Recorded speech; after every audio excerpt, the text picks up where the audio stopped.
Man, what the fuck? I'm so sick of this shit. You know what? Let me switch this damn thing around. I ain't got time for this stupid dumbass shit. Fuck!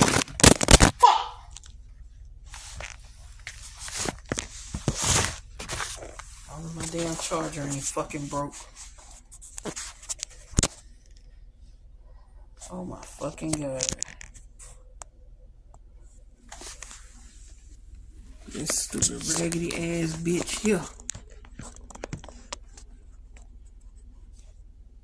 Maybe I need to switch chargers. Ah, fuck.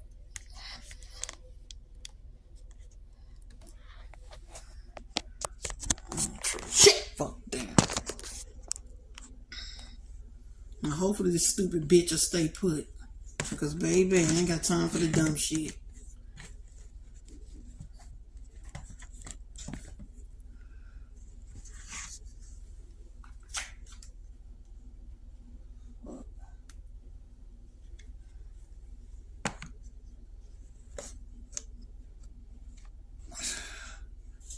Oh my fucking god.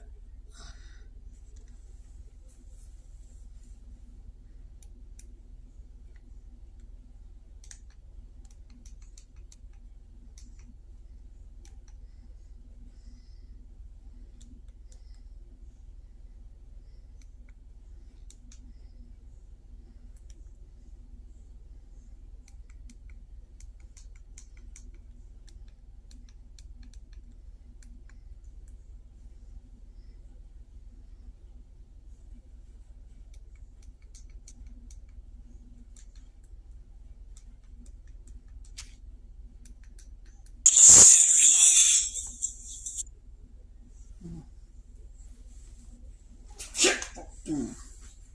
Stupid bitch.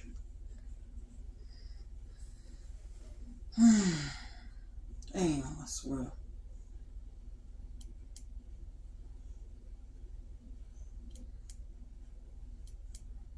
I'm trying to get my channel going, shit. So I can have residuals. Tired of being fucking broke. Never having no money for shit. I want to get that bread just like everybody else.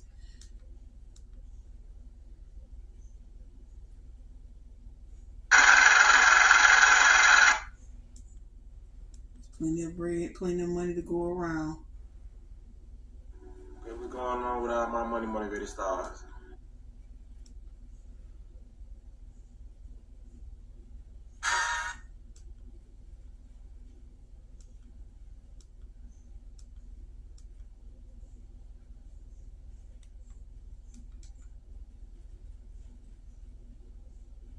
Back in the day, our grandparents knew.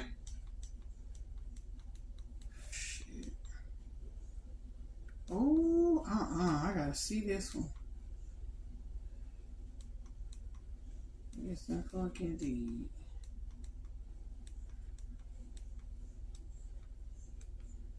Let me try not to do all the damn cussing on here. Got a problem with me asking for a cash out. Y'all keep telling me I'm broke. I am broke. This one asking for a cash out. I know I'm broke. I'm tired of being broke. I say there's plenty of bread for everybody. There's bread out here for everybody to make. And I'm trying to make it. Choose one appetizer and 2 entrees. Applebee's 2 for $25 with new sizzling skillets. I'm trying to get to the Start points. building your crypto portfolio today. MoonPay is your ticket to lightning Trying to fast get to the transactions point with some where of I the don't have to friendliest fees around. be struggling like this no more. So I got the stuffed crust from Domino's. Stuffed crust pizza. Domino's pizza usually tastes better hot when it's freshly out the oven. It's still hot. Y'all see it? Ooh, look at that cheese. What the fuck?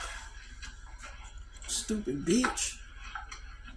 What the fuck is going on, man? I don't know why this shit acting fucking stupid. Nobody got time for this dumb ass shit.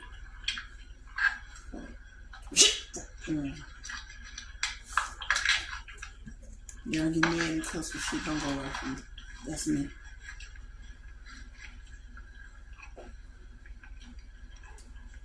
And I don't give a fuck. I don't give a flying fuck.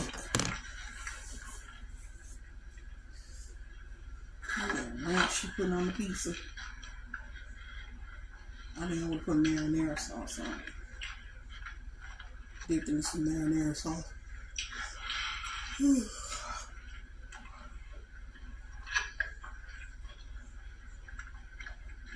Num no do that big one.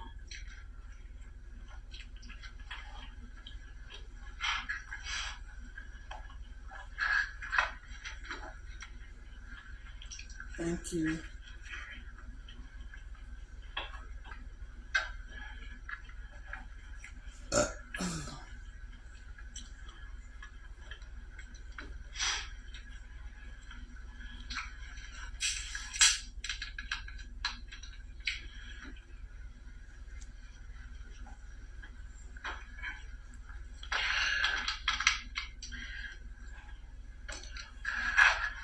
I don't know if I would want to be eating Pepsi, drinking Pepsi products right now. I heard some dude, they say not for, don't drink that shit for a few weeks. I heard some dude with HIV contaminated the damn drinks and shit, so I asked the motherfucker.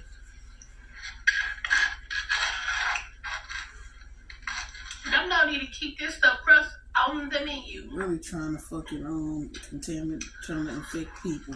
Cause he mad cause he got the shit. All that limited time. Stupid ass. Keep it. Keep it. 1,000 out of 10.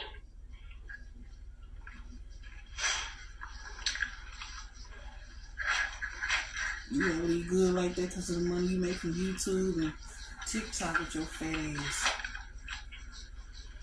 Let me stop calling her fat. I'm big my damn self shit.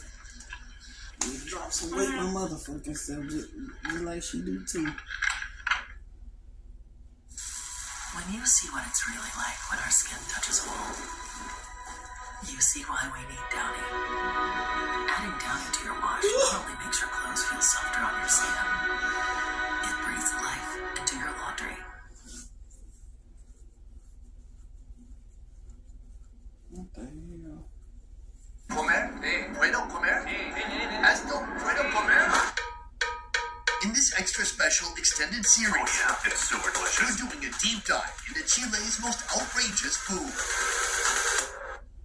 Y'all put the food out?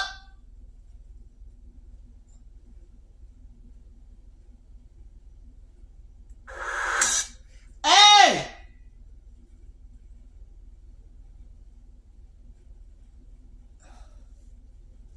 I guess I'm gonna have to put the shit up my damn self when I get off of here.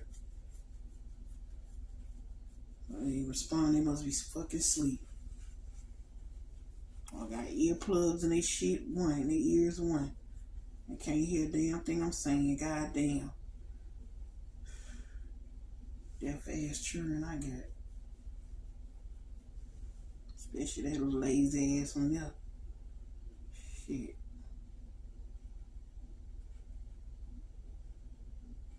I shouldn't be saying it on here. Thank y'all for the gifts. Oh my goodness.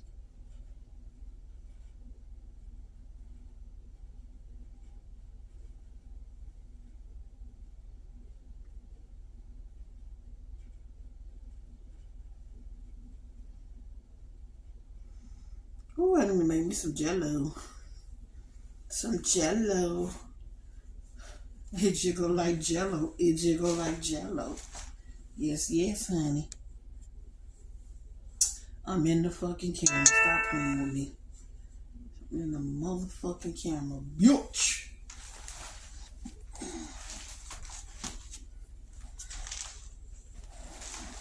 Let me get situated shit.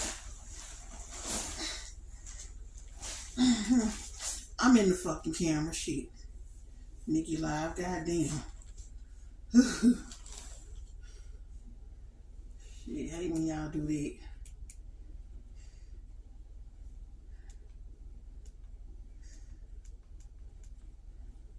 A true story, she made the best street food until they If you've ever been to Lagos, you know what? If you've ever been to Lagos, you know one thing for sure. Food is everywhere. From the moment the sun rises, the streets come alive with the sizzle of frying oil and the steady rhythm of wooden ladles clanking against iron pots. On every corner, someone is selling something.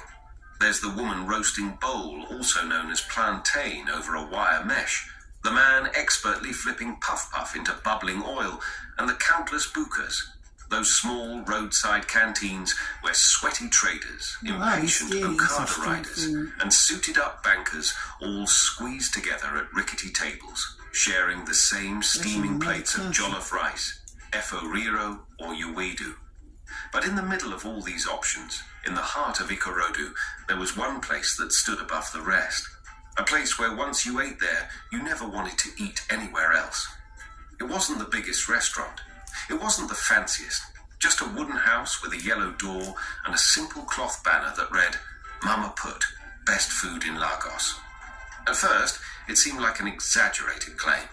After all, in a city where everyone believed their food was the best, what made this place so special? But here's the thing. Nobody ever disagreed. It didn't matter if you were rich or poor. If you found yourself sitting at one of Mama Put's wobbly wooden tables and taking that first bite, something changed. Some swore her jollof rice was richer than any party jollof they'd ever tasted. Others claimed her pepper soup had healing powers that after eating it, fevers broke, headaches disappeared, and joints stopped aching. The woman who ran the place was known simply as Mama Put, but her real name was Iya Ronke. She was a plump, middle-aged woman with a face that seemed permanently frozen in a soft, knowing smile. Her skin was the warm, rich brown of roasted groundnuts, and her eyes had the kind of gentleness that made people feel at home. She moved through her shop with quiet confidence, her soft hands dishing out perfect portions of rice, soup, and meat. Never too much, never too little. Her voice was soothing, almost musical. Whether she was calling out an order or responding to a customer, she always spoke with the warmth of a mother talking to her child. She had been running the restaurant for over 10 years. People would travel for miles just to eat at her place. Taxi drivers took detours. Construction workers timed their breaks. Even those who had their favorite bukas suddenly found themselves making excuses. Let me just see what the hype is about. But once they ate there, they never ate anywhere else again. And that was the strange part. It wasn't just about the taste. It was something more. At first, people thought maybe it was her secret ingredient. Maybe she had some rare type of pepper, or maybe she cooked with special herbs that gave her food an extra kick. No one had ever seen her buy ingredients. Other food vendors went to the market every morning. You'd see them at mile 12, haggling over bags of rice, selecting the freshest tomatoes, fighting over the price of onions. But not Mama Put. Nobody had ever seen her carrying baskets or bargaining with traders. Her food never ran out. Even when her shop was packed with customers from morning till night, there was always enough. Other restaurants had to close when their pots emptied, but at Mama Put's, a fresh batch was always ready, steaming hot, as if it had just been cooked. Nobody had ever seen her cook. You'd hear the sounds of cooking, the clatter of pots, the bubbling of stew, but no one had ever actually seen her in the act. And yet, nobody questioned it, because once they'd tasted her food, it was like they couldn't question it, and the people of Lagos were always too busy to even start figuring out things like that. Even her workers, young boys and girls who ran in and out of shop, serving plates and clearing tables, knew nothing. Nobody pressed further, because as long as they could eat, they didn't care. Tunde, a university student struggling to pay his fees, had just gotten a job at Mama Put's. Tunde was the kind of person who never liked to ask for help. He had grown up in a small, crowded apartment in Mushin, where privacy was a luxury and survival was a daily competition. The firstborn in a family of 4, he had learned early that if you wanted something, you had to fight for it. His mother, a tired but resilient woman, sold vegetables in the market, stretching every naira to make sure her children had food on the table. His father, A man who had disappeared years ago, leaving behind nothing but an old photograph and a list of unpaid That's debts. what you call a dead. Tunde wasn't bitter about it. Like my damn Life my was dead what it dad, was. some fucking dead But bitch. right now, life wasn't just hard, it was crushing. He was in his third year at the university, studying business administration at Lagos State University. School fees were due in a month, and his account balance was nothing but a cruel joke. His mother had sent him what she could, 5,000 naira, but it was barely enough for transport and daily meals, let alone tuition. And if he didn't pay on time, he'd be forced to drop out. I don't feel like doing That that. wasn't an Okay. option. So when he heard that Mama Put's kitchen was hiring, he didn't hesitate because the pay was good and could make up for his school fees, and since the work came in shifts, so he could be doing the evening shifts.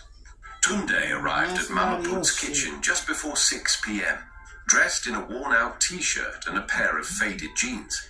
The restaurant was already packed, customers spilling out onto the wooden benches outside, their hands busy with steaming plates of rice, soup, and meat. A small group of Okada riders sat by the entrance, noisily tearing into their goat meat. Behind them, a man in a tailored suit ate silently, his fingers skillfully picking apart a piece of soft pounded yam. Mama Put's kitchen was one of the few places in Lagos where status didn't matter. "New boy, Abby?" Tunde turned to see a young man, about his age, tying an apron around his waist.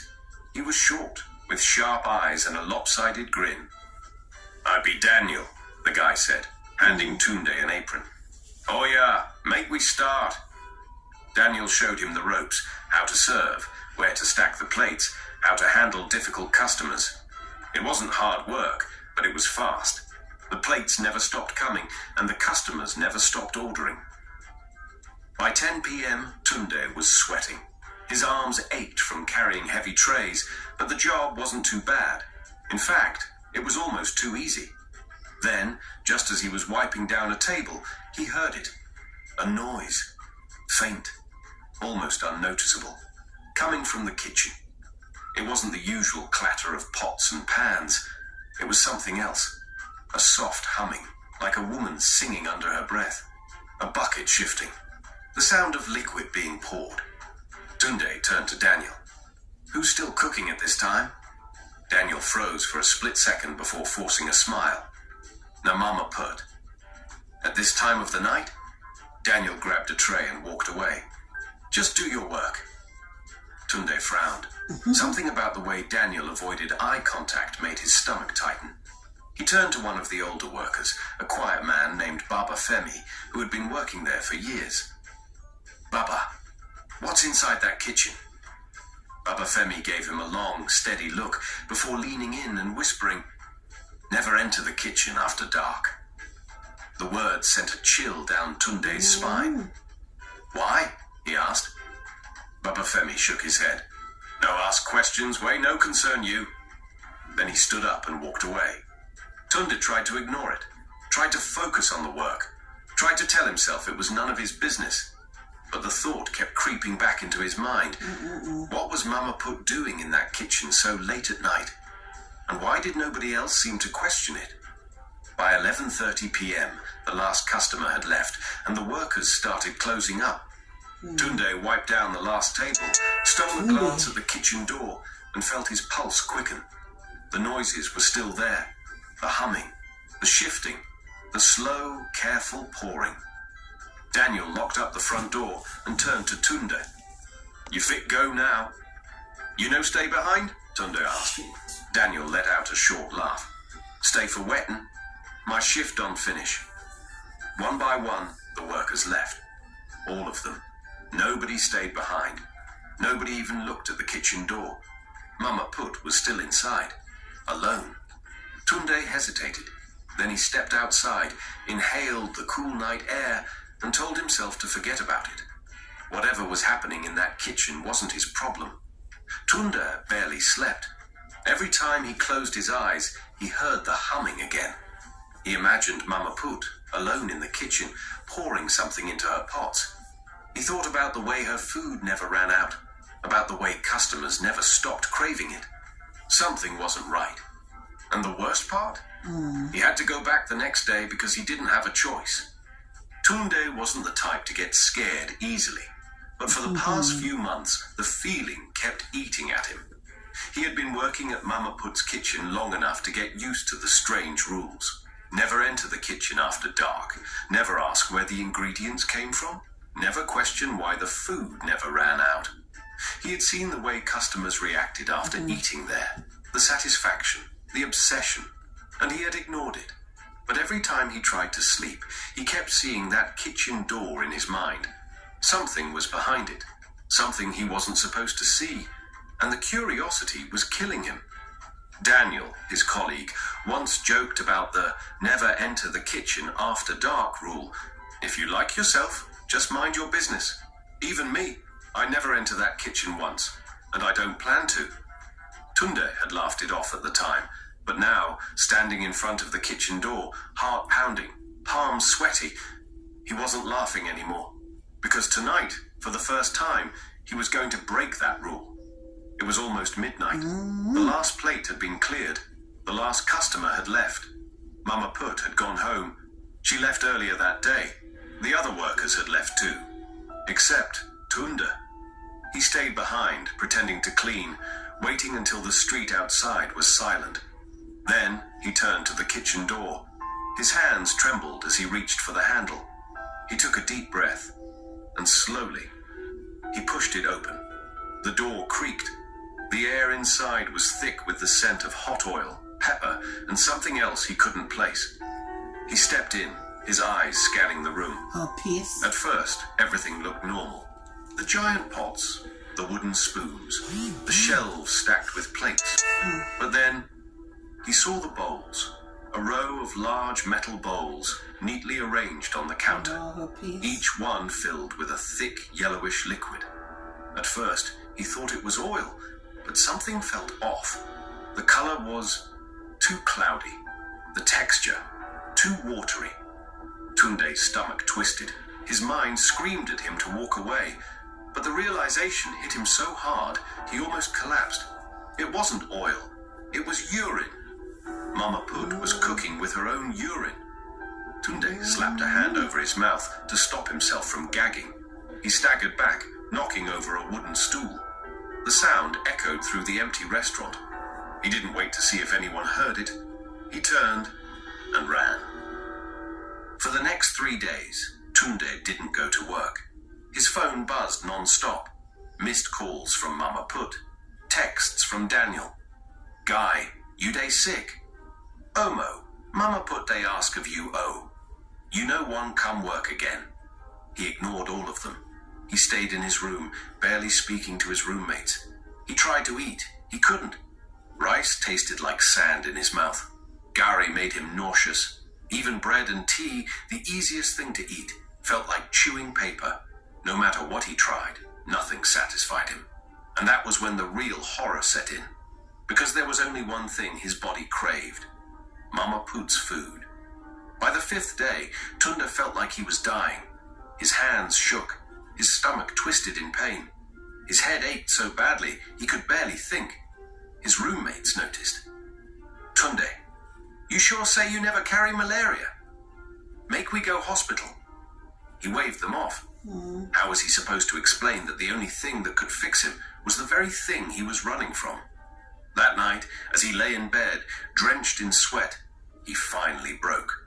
He grabbed his phone, scrolled to the last message from Daniel, and typed, I'd come work tomorrow. The next evening, he walked back into the restaurant. His legs felt weak, his mouth was dry. But the moment he stepped inside, the smell hit him. That familiar, rich, mouth-watering aroma. His stomach growled so loudly, one of the customers turned to look at him. And then, he saw Mama Put. She was standing behind the counter, same soft smile, same plastic water bottle in her hand. She didn't look surprised to see him. She didn't even ask why he'd been gone for days. She just smiled wider and said, Welcome back, my Pekin. I know say you go come. And the worst part? Tunde knew she was right, because no matter how hard he had fought it, no matter how much he had tried to resist, Thank you. he was Yes. already hooked. Desperate, Tunde visited an old herbalist deep in a place called Ipe, still in Lagos. Tunde had never been to Ipe before, and if he had a choice, he would never have come. The roads were terrible, the air smelled of burning wood, and the deeper he went, the more the buildings faded into thick bushes and eerie silence. The Danfo driver that brought him had looked at him strangely when he gave his destination. "You sure say na here you want go?" the man had asked, eyeing him through the rearview mirror. "Yes," Tunde had replied, gripping his phone tightly, even though there was barely any network here. The driver said nothing else. He simply grunted, dropped Tunde off at the last stop, and drove away without looking back. Now, standing alone in front of a mud house, Tunde wasn't so sure this was a good idea, but he was desperate, too desperate to turn back. The door creaked open before Tunde could knock. A man stood there, old, hunched, with deep wrinkles carved into his dark skin. His eyes, sharp and calculating, studied Tunde for a long moment before he finally stepped aside. He forced himself to step in. Sick of this Inside, sick ass the shit. room was dimly Fucking lit, bitch. the air thick with the scent of burning herbs. Strange symbols covered the wooden walls, and in the middle of the room, on a small mat, sat an iron bowl filled with a dark, bubbling liquid. The old man sat cross-legged on the floor and gestured for Tunde to do the same. "Speak," he said simply. Tunde swallowed hard, and then he told his story. The old man listened without saying a word. His face gave nothing away, but when Tunde finally finished, the man nodded slowly. "You are cursed." Tunde's breath hitched. "Cursed? But I didn't do anything. I only ate the food." "That is why you are cursed," the herbalist cut in. He reached for a small clay pot and poured something into the iron bowl. The liquid inside sizzled, releasing a thick white smoke. "Mama Put's food is not ordinary," the old man continued, his voice calm but firm. "It is bound by something unnatural, and you, like many others, have fallen under its hold." Tunde's stomach churned. "But how?" The old man stirred the bowl, watching the smoke curl into strange shapes. "Her urine is not just urine." "What do you mean?" "It is a binding spell," the old man said. "A spell that ties the soul of whoever consumes it." Tunde felt sick. It was worse than he thought. He had imagined a lot of things, maybe just juju. But this was something else entirely. "How do I break it?" he asked, his voice barely above a whisper.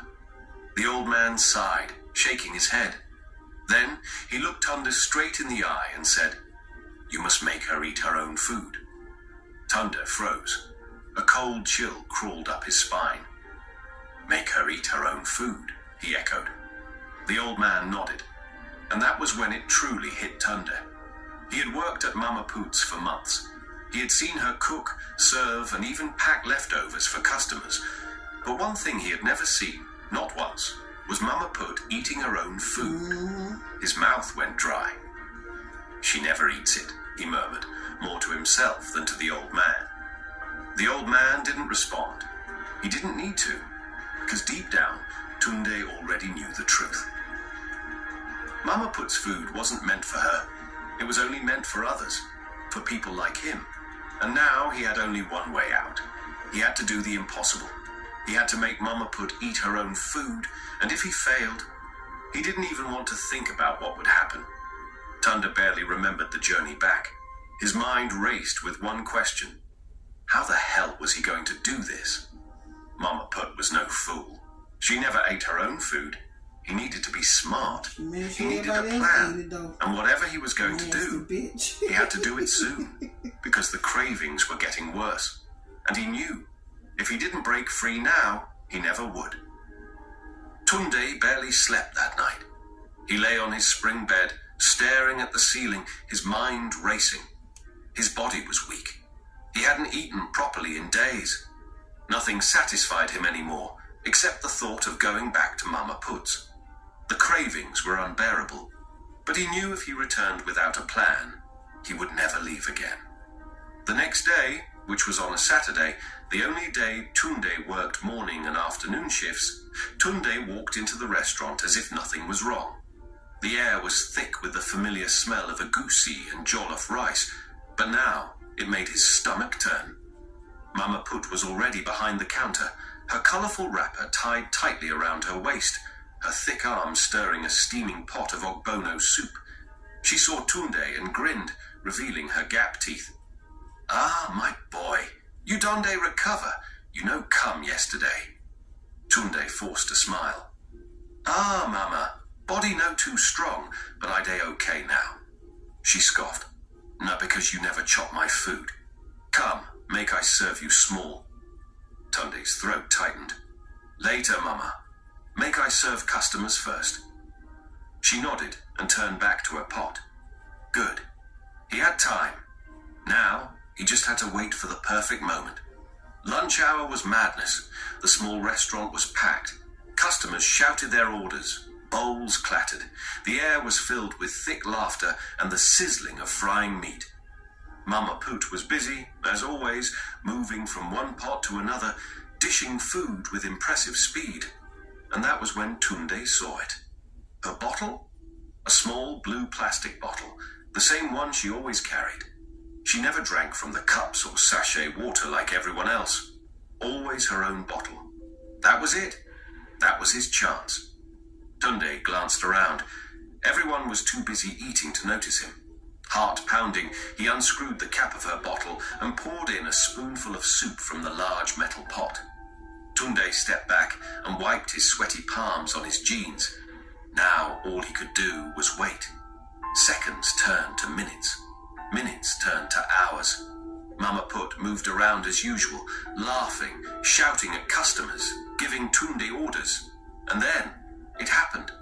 She reached for her bottle, uncapped it, tilted it to her lips, and took a sip, and immediately she vanished. The restaurant fell into chaos. Screams.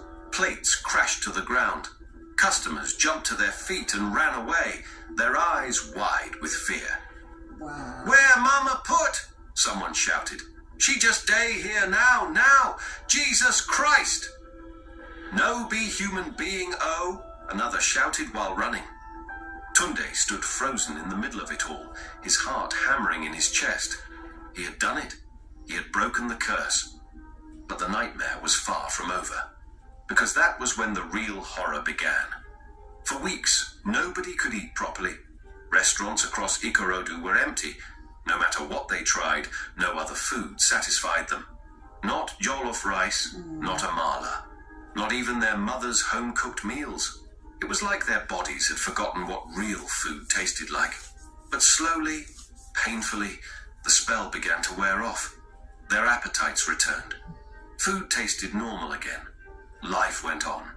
But Mama Put's shop remained closed, abandoned, and to this day, nobody knows who she was, where she came from, or where she went. Moral of the story: 1. Be careful what you consume. Not everything that looks good is good for you. Just because something is popular or addictive doesn't mean it's safe. 2. Curiosity can save or destroy you. Tunde's curiosity led him to uncover the truth, but it also almost cost him his freedom. Sometimes seeking knowledge is necessary, but other times ignorance might be bliss. 3. Not everyone who serves you has good intentions. Mama Put appeared friendly and welcoming, but she had a dark secret. This teaches us to be cautious and not blindly trust everyone, especially when something feels off. 4. Addiction can be dangerous. The customers couldn't eat anything else because they were unknowingly addicted. This reflects how addictions, whether to food, habits, or even people, can control our lives without us realizing it. Don't forget to like, comment, and subscribe for more interesting stories.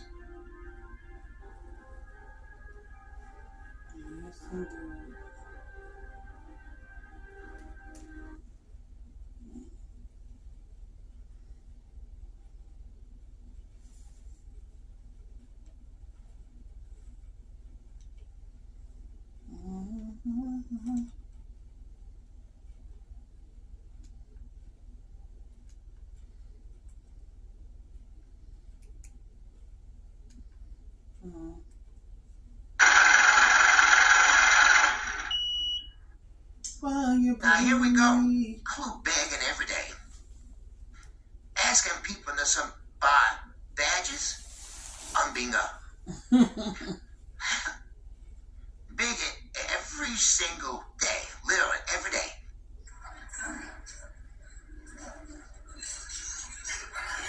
If you ain't already got a badge, make sure you go get a badge and leave tomorrow.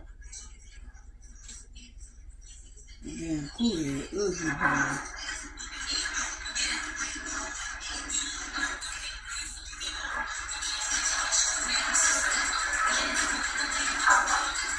Hey, Mars.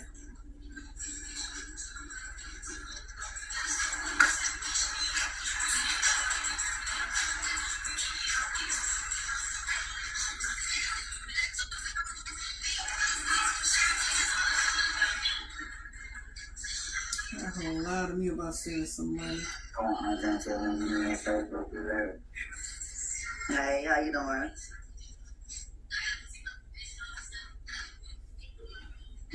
You speak English?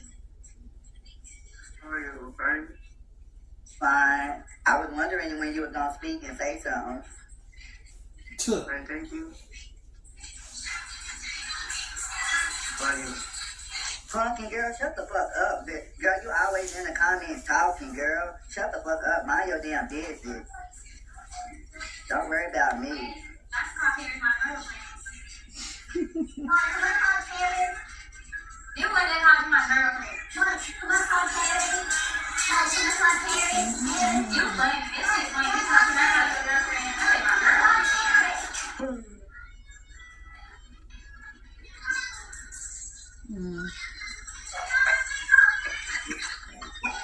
Hey, what's that? A smoke shop? What the fuck funny? What the fuck is funny?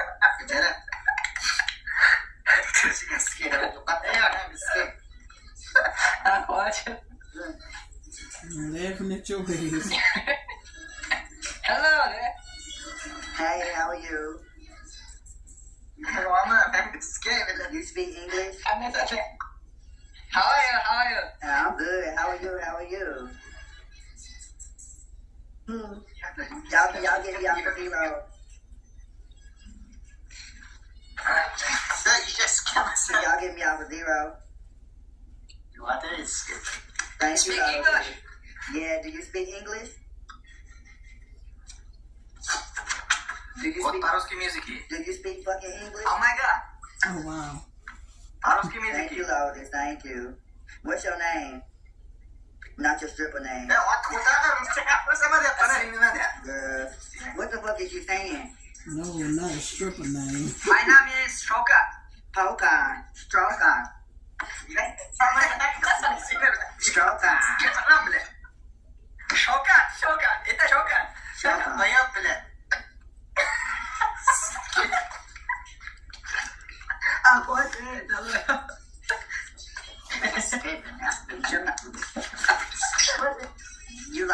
You like sucky? Похуй. Yeah, you like sucky?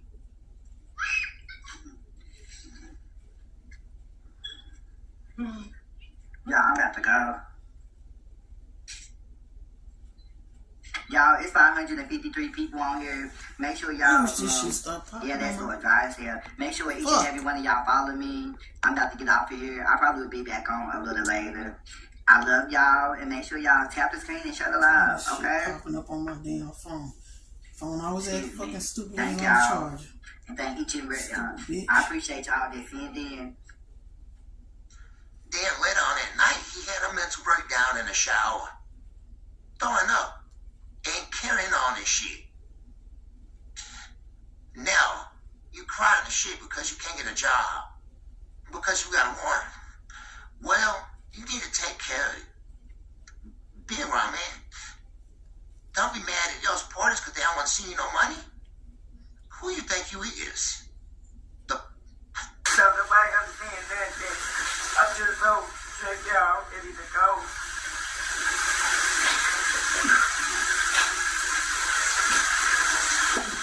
It's like one thing, it's another. I had to come in the house, y'all, because I done got sick.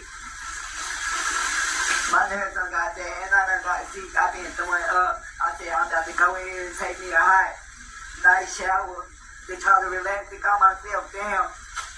I'm so ready to go, y'all. I'm so tired of this shit.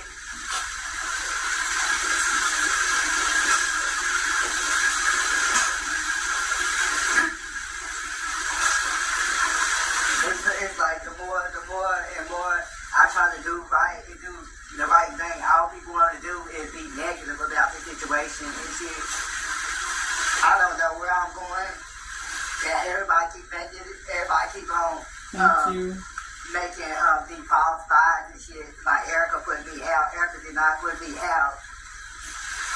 Erica did not put me out.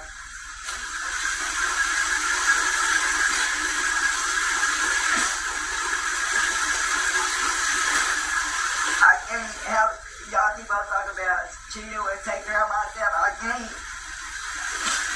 All this negative ass bullshit. I can't even focus. I can't even focus on me. I can't even go out here and try to get me a fucking job. Every time I put it in an application or something, it's something always holding me back. Like, for real. Y'all just don't understand.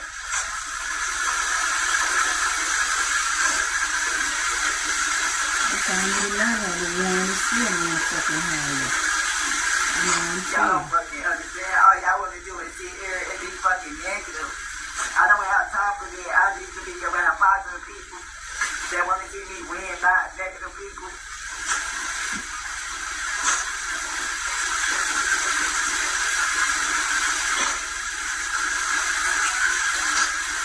It seems like when everybody else can get their help, then they need. But when it comes to me, everybody they trying to figure out where I'm in. They trying to just take me down. Like, I don't even fuck with nobody like that. I get on here to entertain y'all, and that's it. I need to give me a room for a couple of nights or something. I'm about to, after I take me a shower, I'm back out all my shit. I'm throwing all the shit that I don't need. I'm throwing everything in the trash can. I'm throwing all this shit away. I don't give a fuck. I'm just gonna start with nothing. I'm going to buy my PlayStation 5 and my TV in the morning.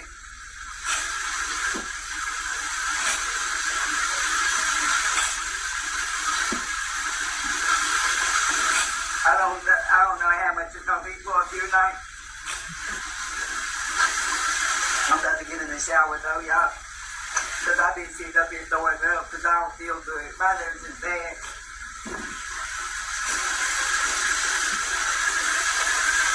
Ain't nothing going on with me and Erica. So I don't even know why people keep on trying to going on with us. Ain't nothing going on with us. So what's going on? I keep on thinking, man.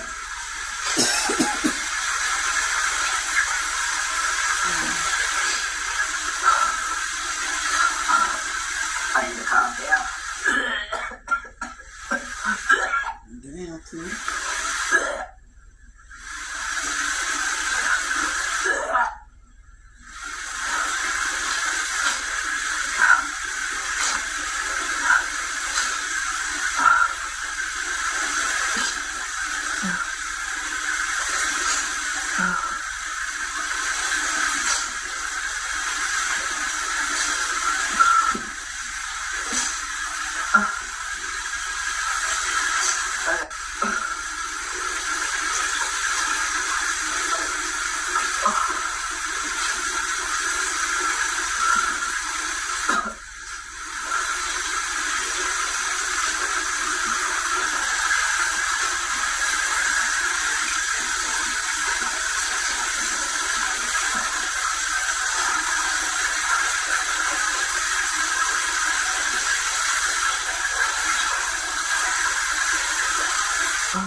You talk about local pastors, man, when they always talk about how they so much a man of God and how much they did and that, but when you go to the pastor, you can't even go and get help from them.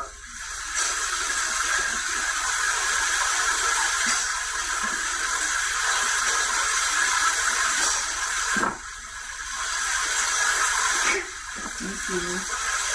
The church don't help nobody. They don't help nobody.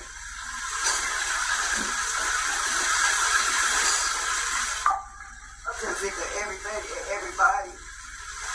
These motherfuckers act like they so for you and don't be for you. I'm just ready to start out. I don't deal with this fucking church people. I promise you, I ain't No fucking with more. nobody They fake as but the fuck. people that was fucking with me. They don't try to help nobody, but they quick to talk shit about you. They quick to do some shit. Yeah. My That's church what home they do, is in Kim. North Carolina. What they do. Hey Chanel, how you doing, friend?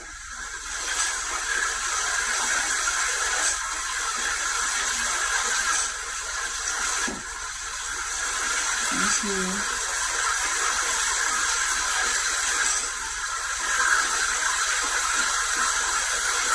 When you need to get up early and start every single time. And therefore, your lives are entertaining and you bring in numbers.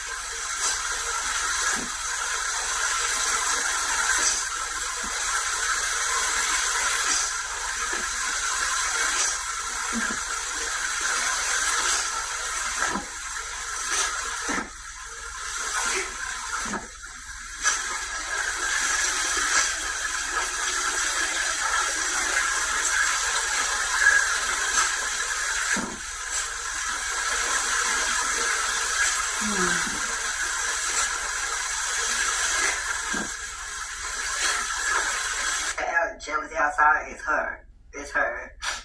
It's her. You clearly gotta try to help yourself, girl. I've been trying to help Chanel, girl, that bitch. Man, Chanel, girl, that bitch is something. That bitch is something.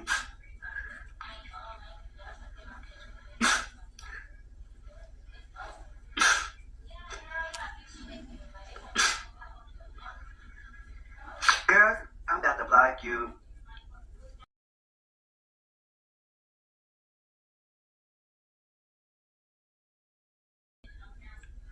Shit. You could Stop have doing this fucking shit. if you would have contacted me. Fucking Girl, raggedy contacting ass you phone. for what? What am I contacting you God for? damn.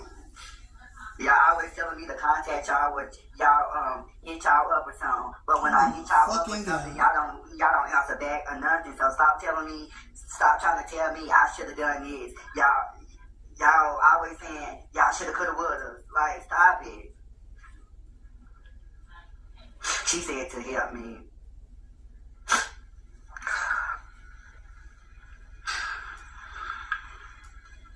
How much is the bus ticket? I gotta look. I'm gonna look tonight. Just let me get out the shower and let me get myself together. Then I'm gonna look.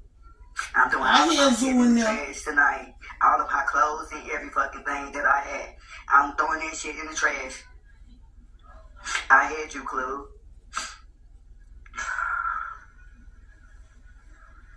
I can't. They can get you in their apartment saying that you guys fill out the app. Girl, right now, I'm not worried about Atlanta. I'm not worried about this place here. I'm not worried about this place. I'm getting my shit and get the fuck on, like I said. And when I leave, I'm not looking back or nothing. We don't have Megabus down here no more. They stopped doing Megabus. It's just so much shit. I'm tired. I am so tired. These motherfuckers act like they for me, and none of these motherfuckers for me. Because if I was to be out in the street right now, who can I go to? Who can I call on? Nobody. Because none of y'all gonna come on here and help. Y'all keep on saying little shit to try to encourage me, but man. Because at the end of the fucking day, when I need somebody, nobody's there but there for me. How much is a great I meal? I don't know, y'all. I don't know. I have to check the prices. I have people back. I be having people, but do they got me? Fuck no. I know how you feel. know, see shit like that. I can't take it no more. No more. I can't take it. I would never laugh at nobody's downfall being homeless, because Enough is we enough. all one paycheck away from being homeless. And then on top of that, I've been homeless before. Me and our children, we had to stay in a homeless shelter at one point before we I got need to this place smoke. we I in really here. need to smoke and get my nerves together. And Calm then with my myself best down. friend for a little bit, Because and every then time I we get got like this this, place my here. nerves, I get sick. And I just ain't too long got to know her after I got out I of mean, the shelter. it's hard to get housing in North Carolina. I live down here. No, it depends on what part of North Carolina you go to, but And then I moved out the they shelter, help stayed with us. her, no, I'm not going to North stayed Carolina. there until we I'm got not on going our back to feet. North Carolina. I go Got back this and place. visit Now my we gotta family and move out shit. here But people and go let somewhere them else. tell it. Get us Let another me place. tell it that I can't go back home. Girl, I can go back home. And Chanel, you on here right now. You are living with me. Chanel Barber, we grew up together. We went to school together. You know, I love Cam, and I love you, and I love your mama. Everybody love me back in my hometown. All I have to do is go right back home. And, you know, I could go right back to North Carolina and start over. But I left North Carolina for a reason. I left North Carolina because I was in trouble. I stayed and getting in trouble and stuff. I left North Carolina because ain't nothing there for me but drama and trouble. That's why I stayed in and out of jail and prison. That's why I don't want to go back to North Carolina, because I don't want to see the same people and they sitting up there doing the same old shit. I'm trying to elevate, not move backwards. I'm trying to get out of Louisiana for the same reason. Shit. So I'm just going. Ain't shit here, especially this little town, country town we live in. I know it might be some people. It might out of 300 and something people on here. It might be some people that really trying to help me. But at this point, I'm about scared to even. I don't know. At this point, I'm about scared to even take help from people, because I feel like people been trying to get information to find where I'm at and stuff. So if you're not a genuine supporter or something like that, I don't think I'm gonna fuck with you. I can't do it. I'm sick right now. I done trusted too many motherfuckers that failed me.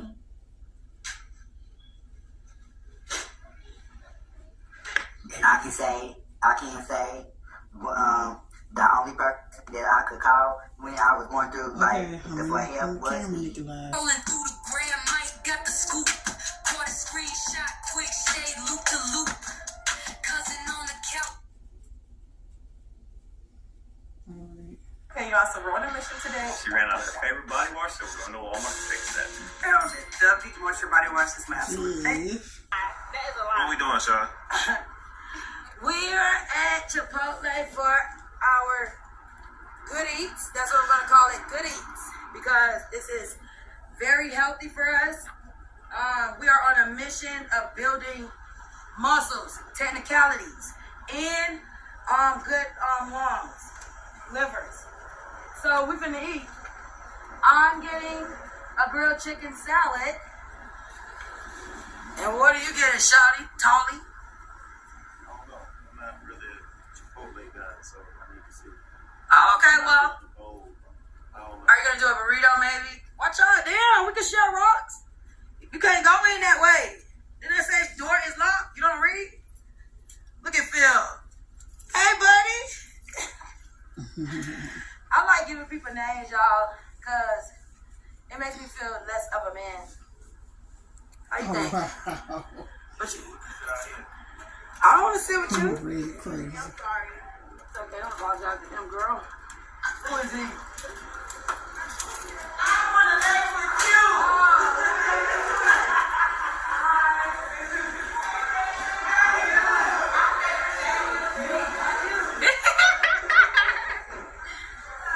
Red with two D's, huh? With two D's.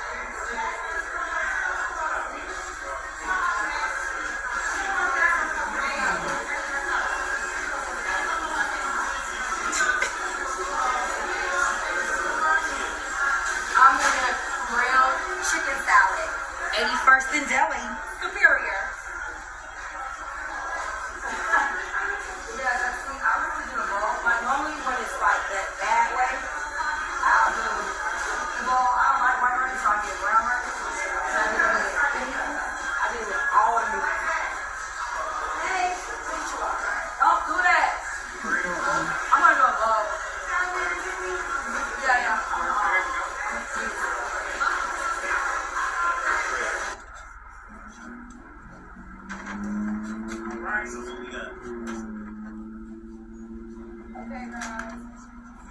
So we have Chipotle today. Like you said, Red is like he's never been here. No, I never said. I got sick and I haven't been back. How long ago was that? Last year. Wow. That's a long time without Chipotle. Alright, so what we Don't got be here cutting me off. on the go. Little healthy joint. I got double steak. What's the little tomato stuff called? Pico. Pico. Pico de gallo. Pico de gallo. Yeah, but to Tampico. No, it's pico de gallo. But it's Pico tropical de gallo. too, so it's like No, it's Tampico. Mexican. So then Pico de Gallo. Pico de gallo. So I got double steak, pico, and lettuce. And this is what? Vinaigrette sauce. And I got chicken, lettuce, and pico as well. No double meat for me. You need to wait.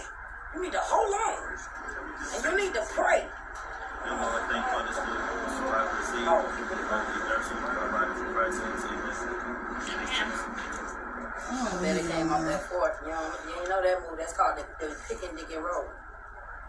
Pick and dig and roll, whatever that is. I never tried this sauce, so hopefully Did you just make me lose one piece of my meat? I bet you won't eat it.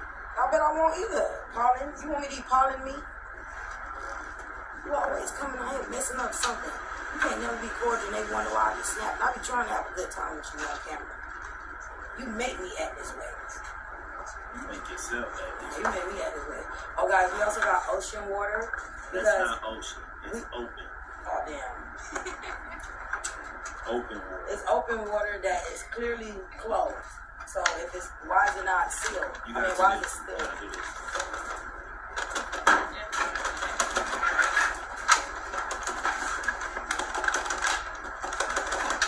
Don't waste it. Can you do yours? Nope. You don't really have to close it. Just Yes, hold I it. do. No, just hold it. I like to close mine to be safe. You're supposed to need it before you open it. Exactly. You're supposed to Because do he it ain't before put you his sauce on that. He Your have sauce this. not on there But before you you open it. put the sauce on there after. No, but then your sauce not gonna be marinated. Yes, it is. You gotta marinate. You gotta marinate. Yeah, and this the real way to open your bowl, actually. Yeah, it is. No, don't tell him nothing, Jazz. He don't know shit. Look at his face. That's stupid. It's called lead the way. No, that's the top. This is the bottom. Nah, you do it this way because while your food is hot, the aluminum pan is supposed to keep it at its temperature. But you'll know about that after fucking with me. He's so slow, y'all. Let me see that fork. You made it. I did not make that up. You kind of make sense about the making it hot, but you definitely the right definitely way. made that up. You definitely need to pass me my Stop fork. reaching over my Can you bet? You won't eat unless you pass me my fork, bro. Like, we in this together. Like, you should, how you like it? It's good, but it look like it's stained. That steak stinks. Dang, I should have got a knife. That's why I be getting the shredded lettuce, because these little lettuce pieces be big with the spinach. Them little napkins. That right there, that's good right there, baby. That's good for your blood pressure. So we're going healthy today. Yes, y'all, it's very important. Protein salad. Tomatoes, onions, and cilantro. Cilantro's in that too. I ain't go beans and all that stuff today. Or the rice. You want rice? No rice for me. That ain't rice right there? Stop, man. I'm not playing with you. I swear to God, I'm not playing with you. I would do this time out here. You're gonna make me. Is that rice? I promise you, you ain't gonna fuck up this meal. This is not rice. You seen me get my bowl. You do too damn much. So y'all, the whole point is Too old for that shit. cook food is always better. Cook your food, meal prep and everything. But we be on the Yeah. God don't like us. You messing with his child. I keep telling you, God don't play with me. we be on the go, be outside. Touch it. Get some water. Open it. Open it. Hell, I think it's the lotion. The lotion got my hands slippery. That's why I keep them dry. But you told me to lotion my hands. because your hands get ashy. Okay, so open it. Don't be that aggressive. Drink. Put your head in that bowl. Get his ass. Get his ass secure. I need to be playing the one called Solitaire Winner. You'll know it because it's rated really highly in the app stores. This one is safe, no scams, no ads, and it's 100. Secure that. Secure that. What's the Y'all, that man didn't want to fuck with me, y'all. He ain't got no friends. What's spicy? What you mean, what's spicy? I don't know. I thought spice was good for the diet. That's what you said. That's what you said. Never said that. You did. Y'all, can y'all recommend some healthy spots, some vegan spots that y'all would like to see us try? It could be things we never tried before. I'm open for trying stuff. It's rare we be acting like his mama fed him with a silver spoon all his life. And all he used to is poppy steak and Americano. You know? He be like, oh, my kids don't eat that. You know this man be having a private chef come and make rain sushi every Wednesday? That's crazy. But not one. If you ask me, did I want to go on a private island to lay out and think about all the weight I lost? That's crazy, boy. That's crazy. So I feel like if I get to 260 pounds, Red should take me out the country. What y'all think? That sounds like a plan. That sounds like a plan. I wouldn't be surprised now when this shit happens. I only fly first class anyway. Private jet when I return. But hey. I used to work for time to get a big bite. Is it the sauce that's spicy? Her name's No. Oh, they're trying to take us out. Yeah, you felt that, ain't you? So imagine, I ain't gonna lie, the little solid blood. You felt that, but it's nothing right here, I ain't gonna lie, I be trying to eat. But anyway, private jet when I return. But hey. I used to work for time to get a big bite. Is it the sauce that's spicy? Her name's No. Oh, they're trying to take us out. Yeah, you felt that, ain't you? So imagine, I ain't gonna lie, the little solid blood. You felt that, but it's nothing right here, I ain't gonna lie, I be trying to eat the little this one right here. I'm fire!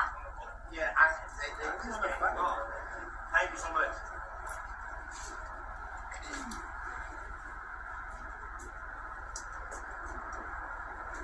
How you get?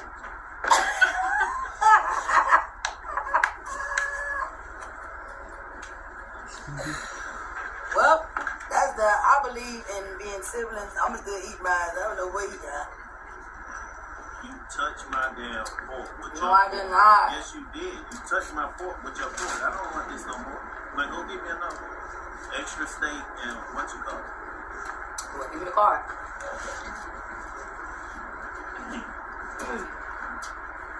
Well, that was pretty good.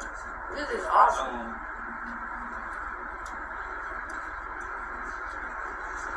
That was pretty good.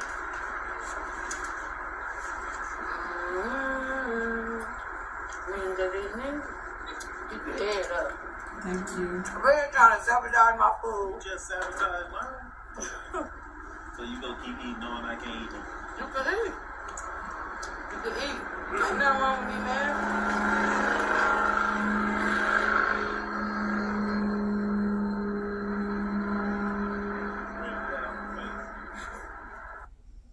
The Silverado Trail Boss.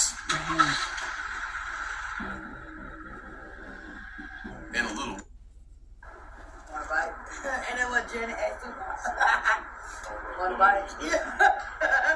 You know something? Man, that plum dirty. My girl say, one bite. Because I would have bit it the first time. Jan, I know what you're talking about. She knows. Wait, say See what I'm saying? Wait, say it again. Yeah. You said Janet Guarantee you she ain't watching. and Tupac. That's Poetic Justice. Okay, but I'm trying to remember the part. Have you seen it? Yeah, I just said what it was. When he had an apple, he had what? She had a plum. Remember when they left the fair, the carnival? Mm-hmm. And it was in the truck? Oh, yeah. I do. I promise I do. It's okay. It's okay. Not that young. You watch Roots? Yeah. Hey, make me sad. Alright, y'all. That's another one. Again, eat healthy. Eating good with Freddie G. You ever seen her on TikTok? My name Freddie G. She an older lady. She old to what? She be coming home from church, she make up late, she be like, look at that. Look at that catfish right there. Eating good with Freddie G. Now, this wasn't bad before my meal was Sabotage. sabotaged. That's how I felt about my ice cream. But, on the go, man. Chipotle. Let's go. So we had Jimmy John's, Amwich, and then we had Chick-fil-A, Cool Wrap, Real Nugget, Chipotle. Well, we had a bowl, salad, and protein. That's right. So, man, we out, man. Catch us for our next one. Again, y'all send us some stuff where we can go that y'all think or y'all know this. And tell Ray to take me on that adult field trip. I want to go swimming. We're going to work out in the pool. Don't worry about that, y'all. Don't worry about that. Don't worry about that right now. That was good. Hey. I want to thank Wait No More, man. It's free, man. All out here for man. Got my cousin. Right now. You want to go? So bad. It looks like he might be related to you too. Alright, y'all. Till next time, we out, man. Peace. So it's book your next home. Book your next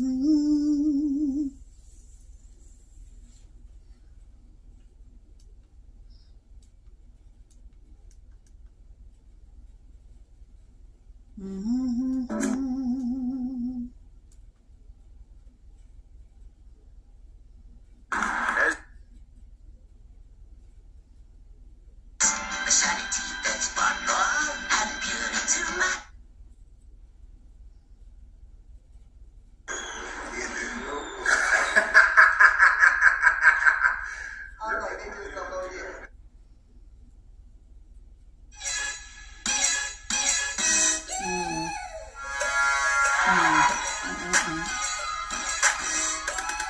Sean Baby Ray Show. Y'all know what this is. This is Miss Netta. Yes, we've been gone for a minute. We've been traveling. We're back at home. I know it's been a while, but Charles got some lunch today. So, let me tell y'all what Miss Netta cooked for Charles today. We had a little special event this weekend, and they made us some stuffed chicken fajita over mashed potatoes, garlic mashed potatoes, and some garlic broccoli with some I guess it's gonna be honey butter crescent roll. What y'all think? Okay, let's see what y'all think. Oh yeah, and some nice fresh squeezed lemonade. Okay, let's see what y'all think. Y'all ready? Charles, your lunch is ready.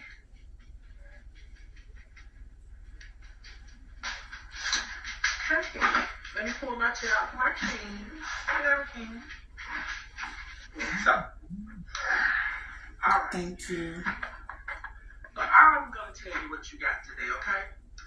You have some chicken fully loaded fajita.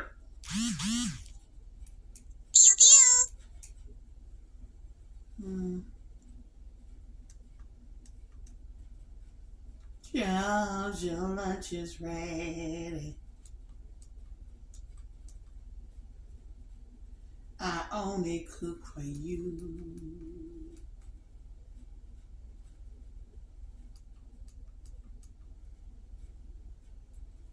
Midnight, your lunch is ready. All across our state, American-made clean energy has created 4,300 good-paying jobs while lowering energy costs. Midnight, your lunch is ready.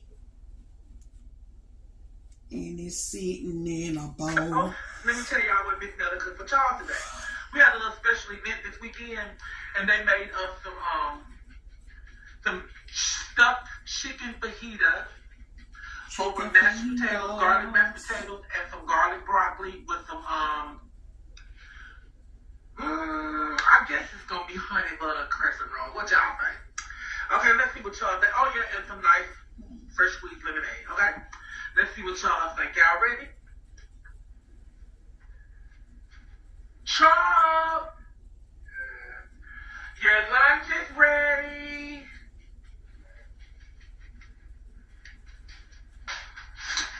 Okay, let me pull my chair out for our king. Hello, king. So, all right. So I'm gonna tell you what you got today, okay? You have some chicken fully loaded fajita over garlic mashed potato, garlic steamed broccoli, and some honey butter crescent rolls, which is a nice homemade lemonade. Now go ahead and see what it tastes like, y'all.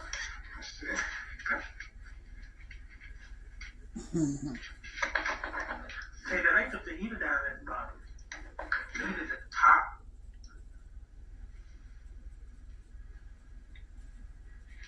Thank you. Okay. Good. Good. Miss Netta get right all the time. All the time, baby. All the time. Take that top part where that fajita mix stuff is at. That's good. Good old bread, huh? There you go. See the fajita? Yeah.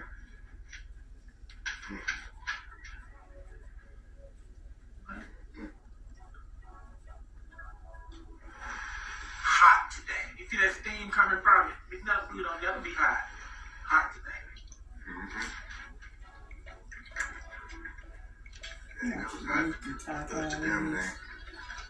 Hello everyone and welcome back to your boy the Sean Davey Way Show. Please hit that like and subscribe on the way in and tap that bell if you would like to be notified of all our future content. Today I bring you an updated surviving TikTok, Miss Netta and Charles. She has finally hit rock bottom. And we're not just saying that to say it because it could be clickbait or anything similar. It's the truth. Miss Netta and Charles have hit rock bottom. Between the years 2020 and 2021, Miss Netta and Charles went viral for Miss Netta cooking for Charles and stating, "Charles, your lunch is ready." Eventually, that became a song that went viral as well, and they hit the top of the entertainment and attention spectrum. Everything was floating fine until Miss Netta did the fatal mistake of being a viral star. She took the viral success, the attention, equivalent to fame. You are not famous and never have been. Example, Beyonce is a celebrity. She is famous, but she can go viral if she was walking out of the bathroom with tissue hanging behind her shoe. That is a viral moment of a celebrity, someone that is already famous. Miss Netta took, again, attention as fame, and they are two different things. Being honest and keeping it real, Miss Netta became a viral star for being, let's keep it real, unattractive, an object of ridicule. An object of ridicule that everyone liked to ridicule so much that her name spread and spread and spread due to Netta being unattractive. Miss Netta and Charles have been spotted with some D-list celebrities alongside some of the bigger influencers on YouTube and TikTok. Everything was floating again just fine, although they had parted ways from their manager Carlos, who got them the majority of the deals that they had, along with a alleged seasoning that she was coming out with, and also a bunch of meet and greets that were set up because Miss Netta felt that she was so famous that she had to go around from city to city, state to state, and meet all of these invisible icons. Although I do feel that Miss Netta is the victim because, again, she's ugly. So a lot of people are going to ridicule her of that, and it's not her fault that she looks like a spare tire. A smart person would profit off of the victim mentality. Again, Miss Netta is a victim, sitting there minding your own business, and people coming into the chat telling you how ugly you are does not mean you did anything. You're just, again, sitting there minding your own business. And Miss Netta cannot help, once again, that she looks like a struck match. Again, just because you see a gorilla in the mist does not mean you have to go ooh, ooh, ah, ah. To Miss Netta to make sure that she attacks the people back and gives them more attention than she gives her own people that she calls her icons, the people that love and support her. She can't pay attention to them because the trolls are so much more fierce in the chat than her support. That made Miss Netta do the ultimate no-no. Her core audience are Black women. So for her to go online and say this, of course, she was going to hit ground zero. This is to all the Black African American women. Listen at me and listen at me clearly.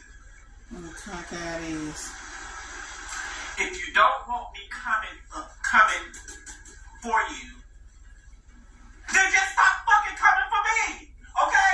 And then you want to put it out there, Miss Netta don't like Black women, but that's what she's trying to be. No, it's not. I ain't trying to be no motherfucking Black woman. Because I can say some of the baddest things about some Black-ass women that I know. So hell no, I ain't trying to be no Black woman. If that's the case, I want to be a white woman. Because they more smarter. Because y'all act so damn ignorant and act like y'all don't know how to get shit. And y'all just, then you want to sit up and want shit given to you all the damn time, but then you want to cry about it.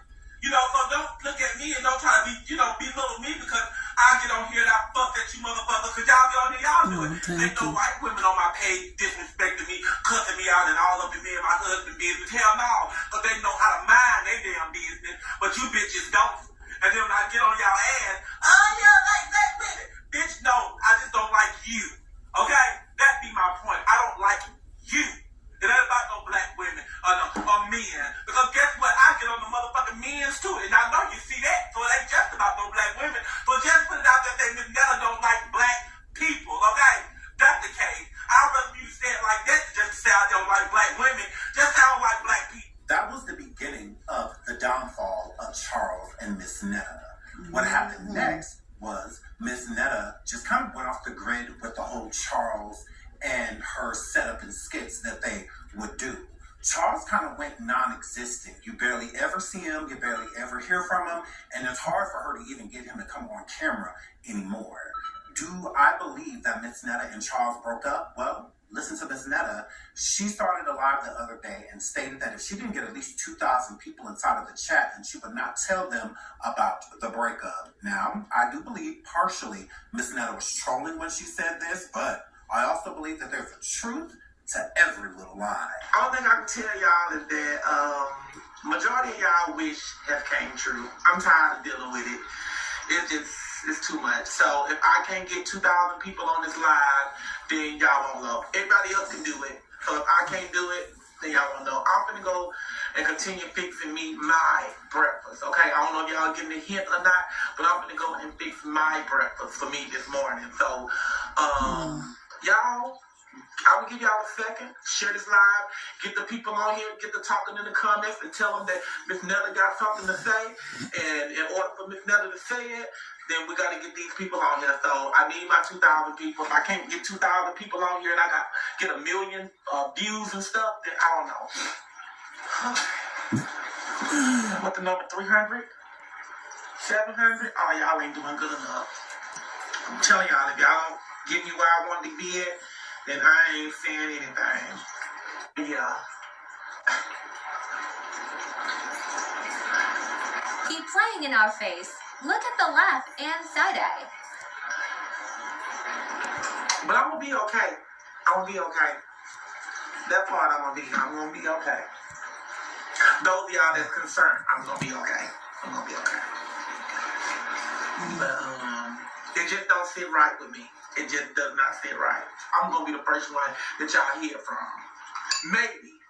Because if I don't get these 2,000 people, I'm just gonna, when I get through eating, I'm just gonna cut the line. A couple friends said they'll be over here in the next 20 or 30 minutes. So if y'all, I'm giving y'all 20 to 30 minutes for me to get on here and explain.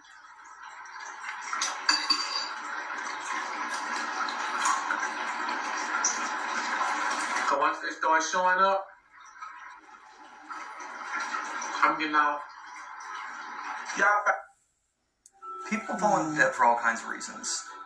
A lot of times you can plan for life, but life doesn't plan for you. That's where we come in.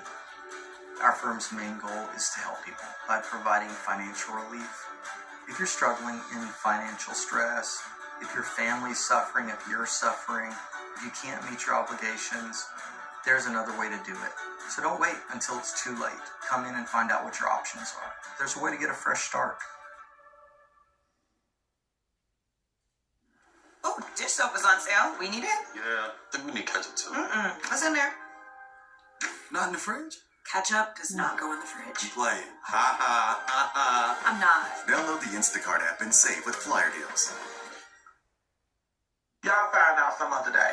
Because the revenue was so low between Charles and Miss Netta's content, Netta had to come forward and try to troll the audience to get her audience number over 2,000 because she cannot do that naturally anymore on TikTok nor on YouTube. No one is interested. Even her Facebook numbers have extremely dwindled down, and she can't handle it. So instead of coming forward and trying to create genuine content and genuine skits for Charles, just so they can go viral again and keep the consistency and the revenue up, she decides to come forward and troll. This is why it's not everywhere, right? Everybody's not talking about it. 1, Netta's no celebrity. 2, Netta's not famous. And 3, no one cared then, just like they don't care now. The audience didn't fall for it. So what does Netta do next? She comes forward and tries to troll again to bring in a bigger audience by stating she's moving out of Alabama to St. Louis. Talking to my auntie, and I was like, auntie, okay. You know Alabama is not, where I really want to be at, especially in life. And she really need me at this point of time. And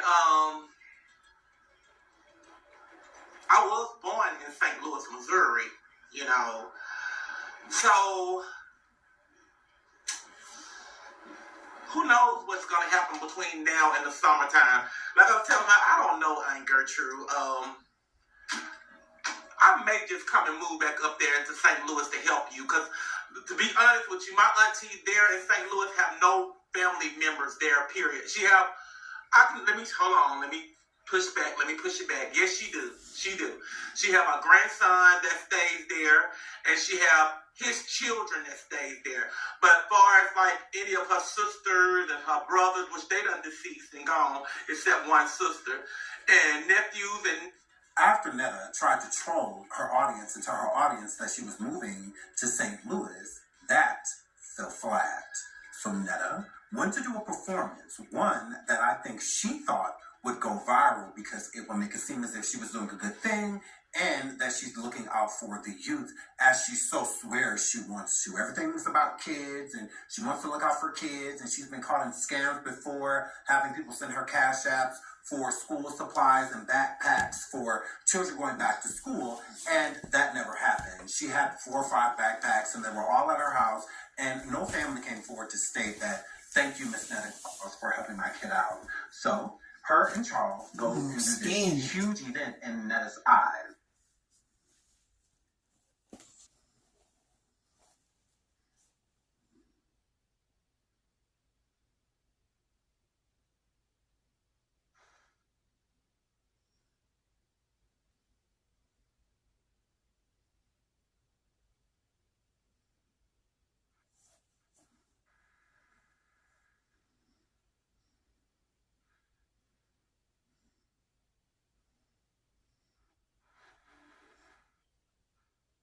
always talks about how famous she is and how the gigs that she does, $10,000 or more.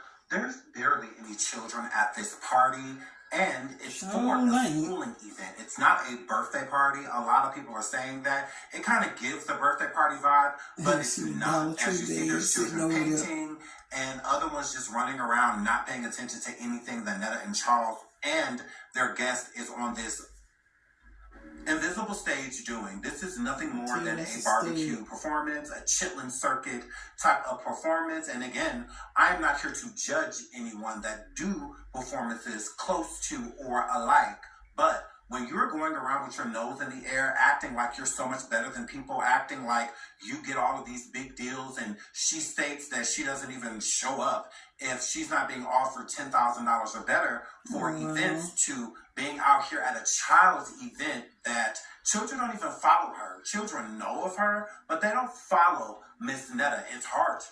So, of course, the internet trolls come after Miss Netta and tell her that her event was definitely trash and she is not as big as she says that she is, because why is she around children in the first place? And second of all, why is the event so small for someone who claims to be so big?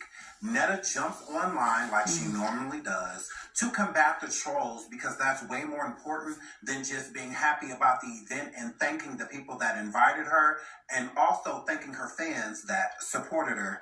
Kids function for spring break yesterday at the park.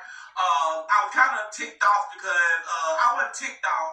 I was more like, felt like I was like, talked to the guy that did it. I was like, why you didn't contact me or get in touch with me to let me help, let me do something? You know what I'm saying? Because these kids love me, and I would have loved to have done something, but I did. Just like I told y'all, I don't know if I should be saying this, but I be having like little hookups like with people like Little Debbie and Frito-Lay and all that other stuff. These people that's on these trucks and they restocking food and stuff.